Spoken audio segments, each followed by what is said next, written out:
Disclaimer, doll customization is not for children. I am using toxic chemicals as well as sharp and tools. Hello my loves, I'm Susika and welcome to another episode. In today's episode I am going to make an enchanted princess doll repaint. Are you excited? Let's start. Today's candidate has golden skin and long brown horns. First, I cut off the hair as close to the scalp as possible. As you can see, her hair is very dirty and hard. It is difficult to cut, but I am giving my best. I cut carefully to avoid damaging the ears. This is how the doll looks with her hair cut short. Next, I am going to fix the loose knee joints. For that, I bend the knee and add a drop of super glue to the knee joint.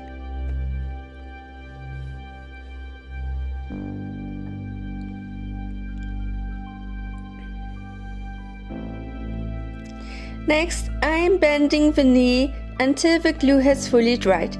This is very important because if you do not bend the knee until the glue is fully dried, it will make the knee immobile. If one drop of super glue is not enough, repeat the process.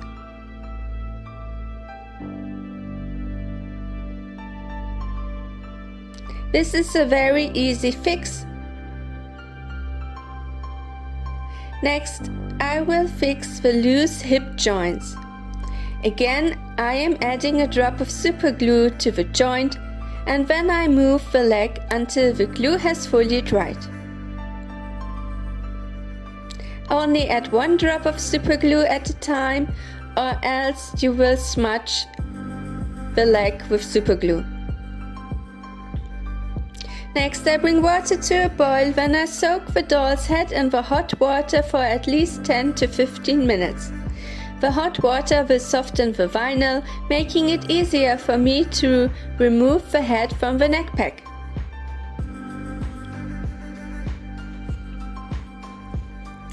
The hot water has also softened the glue inside the doll's head, and now I remove the hair from her scalp by scraping the inside of the head with an old screwdriver. With needle nose pliers, I remove what is inside the head.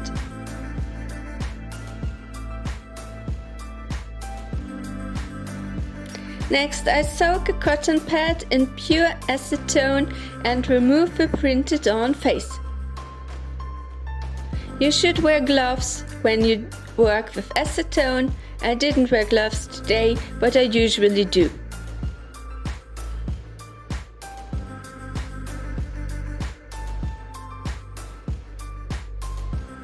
I also remove the paint from her scalp. After washing the head and body with warm water and soap, I can start the rerooting process. For this you will need a rerooting tool, which is a needle cut at an angle in a handle, and you need doll hair. Cut the doll hair to twice the length that you want and then pull a strand of hair over your finger, take it on with your rerooting tool and push it into a hole in the doll's scalp. I have a tutorial on my channel on how to reroot a doll's head. You can watch it after you watched this video. Rerooting this doll was a bit difficult because of her long horns. I have also cut one of the horns shorter to make it look as if the princess had been in a fight. I imagine that she got turned into a beast by an angry witch. Once I have rerooted the entire scalp, I have to secure the hair roots inside the head. For that I will take thick glue which I spread with a brush and I cover all of the hair roots. Once I am done with this step, I let the glue fully dry. This can take up to 2 days. Once the glue has fully dried, I carefully brush the doll's hair. As you can see, this doll has gotten very long hair. Make sure not to rip out the hair from the scalp.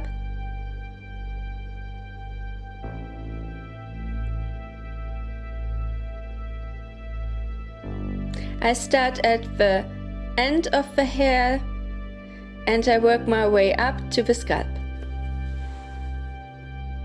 After I am done with the hair, I clean the face once more with pure acetone. Then I prepare the doll's face with 2 layers of Mr. Super Clear UV Cut Flat Sealant Spray. I let each sealant layer dry for at least 15 minutes. You need to prepare the doll's face with this varnish spray or else you will not be able to paint it. The first layer is all about pastels. I use an orange-red shade of pastels for her cheeks, lips and nose bridge. And if I smudge the pastels, I can easily remove them with a kneaded eraser. I give this doll dark brown eyeshadow.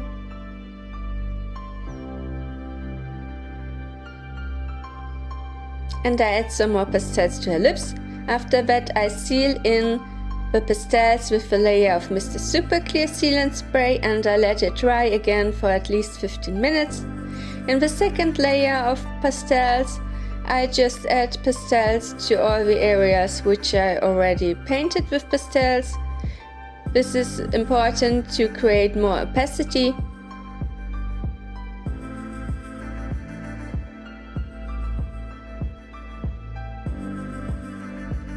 It takes at least 2 layers of pastels for them to be opaque. Again, I seal in the face up with a layer of sealant spray. And then I add some more pastels to her face.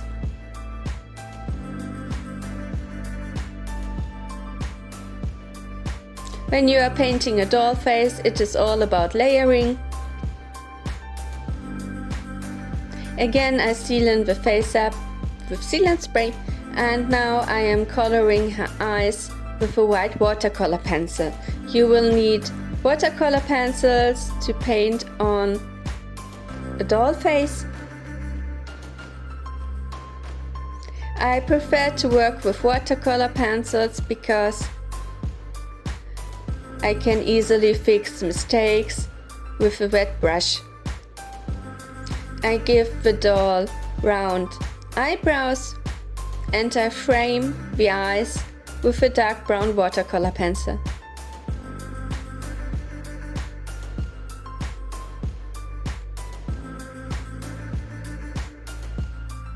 I also color the corners of her lips with brown.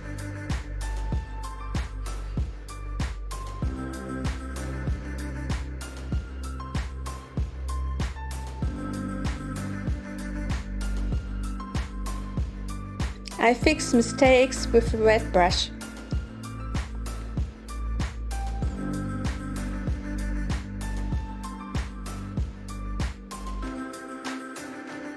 I like to create gradient lips.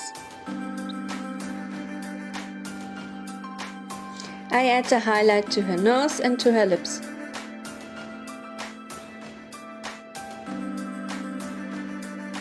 You can also use acrylics to paint a doll face, but I do not recommend acrylics for beginners as mistakes with acrylics are difficult to fix. I draw iris in a light yellow watercolor pencil and I add some more white to the sclera. I also add some more pigment to her eyebrows and to her lashes.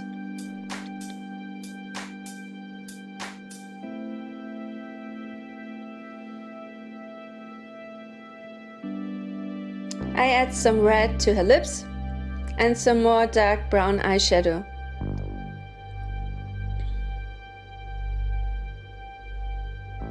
Again, I seal in the face up, and I add some more white pigment to the sclera.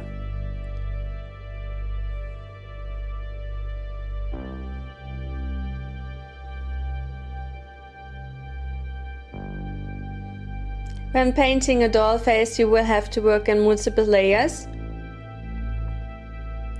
So if the face up doesn't look like you want it to look in the first few layers, it just means you have to work on some more layers.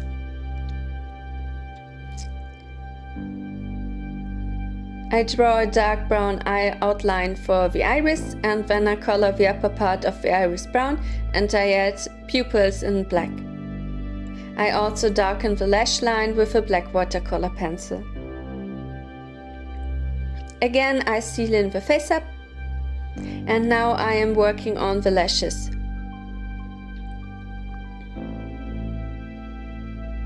If you are a beginner, I recommend sketching the lashes with a lighter watercolor pencil before working with black, because black watercolor pigment is difficult to remove. But you can also fix the lashes with a wet brush.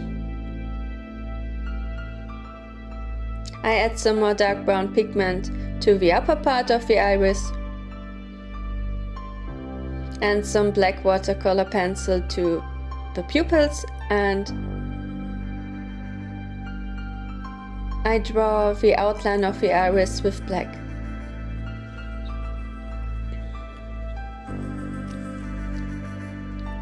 Again, I seal in the face up, and now I am working with liquid watercolors.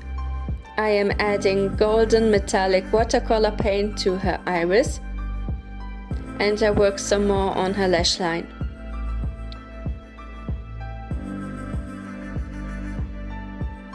I let the liquid watercolors fully dry.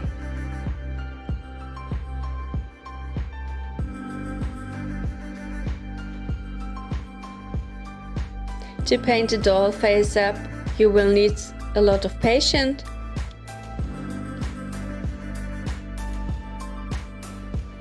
Here I add catch lights to the iris with a wet watercolor pencil in white. You can also use gouaches for the catch lights or white acrylic paint.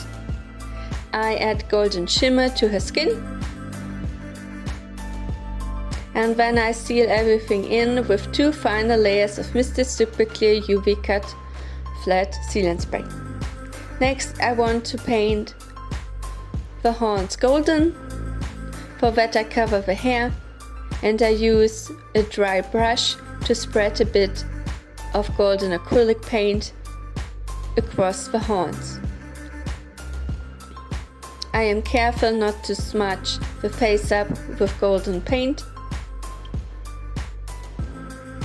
and I let the golden acrylic paint fully dry.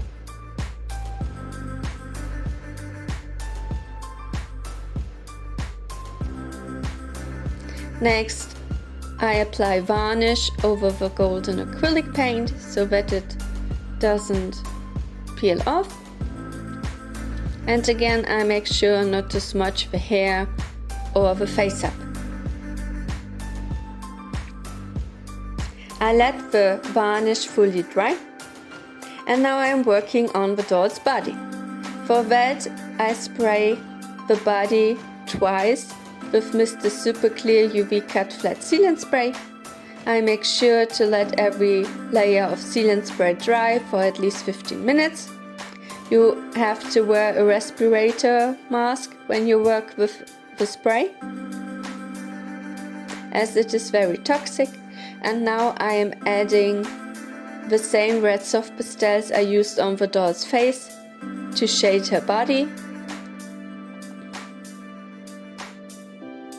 I make sure to add red soft pastels to all of her joints. This will make the skin of the doll look more alive, and once I am done with the pastels, I seal it all in with another layer of MSC. And this is how I position the doll's body when I let the sealant spray dry. Next, I'm going to work on the doll's outfit. First, I am creating an underskirt with beige colored tulle.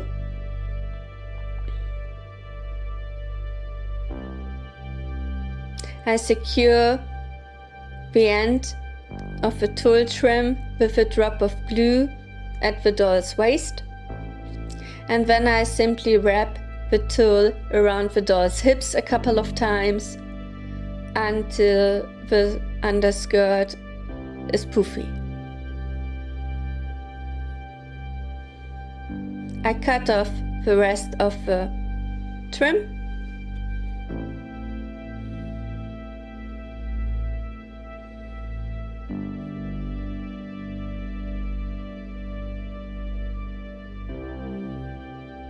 And then I close the underskirt with a drop of glue. I also add a drop of glue to the bottom of the underskirt. Next, I add golden sandals.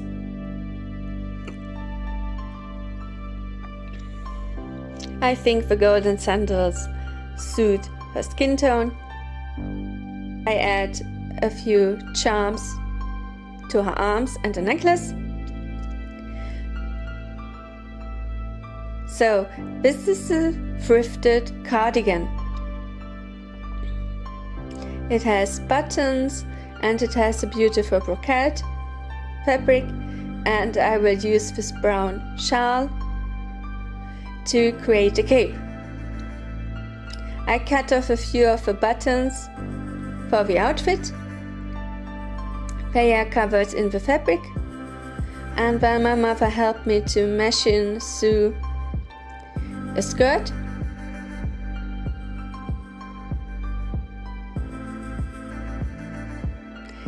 I used the gathering stitch for the top of the skirt to make it fit the doll's waist. Now I'm creating a top for the doll with a tulle trim with pearls, and now I have cut a shape out of the brown shawl.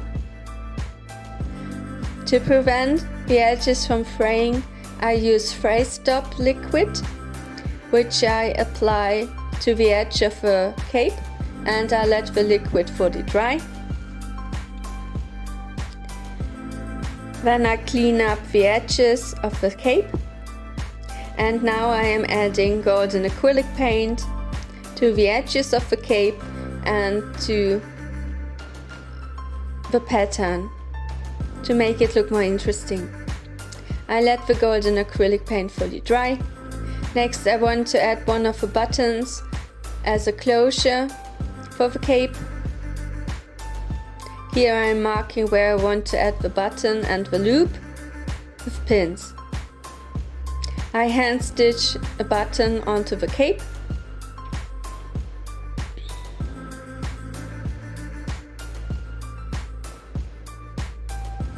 And for the loop, I am burning the edges of a black ribbon, and then I create a loop and I hand stitch it to the other side of the cape. This will be the closure for the cape. Next, I add fabric flowers to the cape, and for that I simply use glue. Now this is an enchanted princess, and the princess needs a crown. First I thought I will glue a crown charm to a hairband, but I cannot add a hairband to the doll's head because she has horns. So next I am changing my plan, and I am drilling a hole into the crown charm with a little drill, so the crown can be added to the doll's head with a pin. Next I am adding an ornament for my doll. I am using a golden little charm frame, and I add the button to a fabric flower, and then I am adding a piece of dark brown cardboard to the back of the charm. I simply attach it with glue, and then I add a bit of golden acrylic paint, let it dry, and then I am adding the flower with the button to the other side of the charm. Here I'm adding an earring to my doll's head.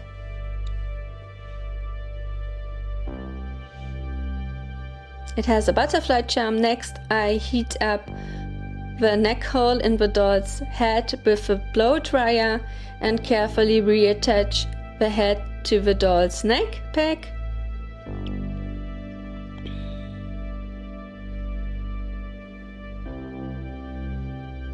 I then braid the hair. Please be gentle when doing this, not like me. I will create 2 thin braids on each side of the head.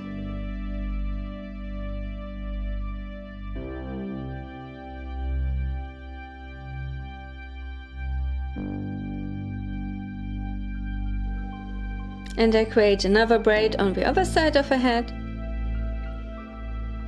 I used dark brown synthetic doll hair with a few streaks of light blonde doll hair, and I made her hair very long. I then braid the rest of the hair, and now I am wrapping the 2 thin braids around the thick braid, and here I am adding the crown with a pin. And I close the cape around the doll's shoulders, and this doll is all done. Say hi to my enchanted princess. I think she turned out very unique. She is definitely different from my usual dolls. I really enjoyed working on this project, and this doll is available.